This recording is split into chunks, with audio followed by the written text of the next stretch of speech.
What's the big change you've seen with Indian cricket over the past few years? You're very young at 27, but you've been playing India since you were much younger and India was much younger.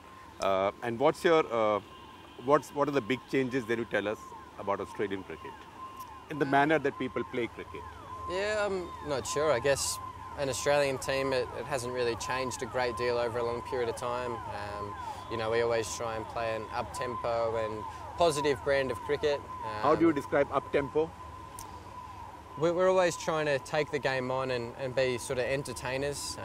You know, that's what people want to see, and try and be really positive as much as we can and try and get ourselves in positions to win games.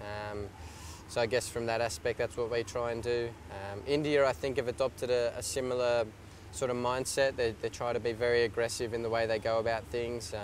That certainly seems to be Virat's approach of being aggressive and getting in a contest, and I think it's a great way to play cricket. So is this Virat's approach, or has this been an approach that's evolving over time? From Kohli, you didn't play at that time, not from Kohli, from Ganguly onwards. Ganguly, then Dhoni had a long run as a captain. So is this an evolving approach, or has there been a dramatic change since Virat came in? I think there has been a little bit of a shift. You know, a lot more sort of aggressiveness out in the field, and a bit of banter and that here and there, which is always fun. But why should Aussies have all the fun? Yeah, well, everyone's got to have some fun out in the middle, don't they? So, no, it's nice to have a few little contests like that here and there. Right.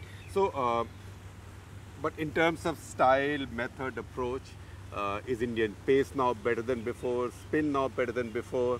Are some of the batsmen approaching their playing of pace better than before? I mean, the question I'm coming to is, how will this team do when they come to Australia? Well, it's hard to say. I think all teams around the world at the moment are playing really well at home and not so well away. So I think the young Indian batters coming through at the moment, they seem to play fast bowling really well on bouncier tracks. So yeah, there's no reason why they can't have success. Some, because now you've seen many in IPL over time, not just the ones you play in Test cricket. Oh, of course, you Virat, Murali Vijay, Ajinkya Rahane, guys that... Ajinkya is your teammate in Pune. Guys that seem to have a lot of time. I think that's a really key asset as a batter, and those guys have a lot of time, so they can, on those quicker, bouncier wickets, they can certainly succeed. So you think this team might do better than the predecessors when they come to Australia? I hope not, but you never know. I think they've got some quality players. So which rivalry is more fun? India-Australia or England-Australia? They're both fun. They're both different. Obviously, for us, the Ashes is you know, it's the sort of be-all, end-all of international cricket for an Australian Test cricket. So, you know, that's a great rivalry. But we've certainly formed a rivalry with India as well. You know, it's always great to be involved in those crunch battles.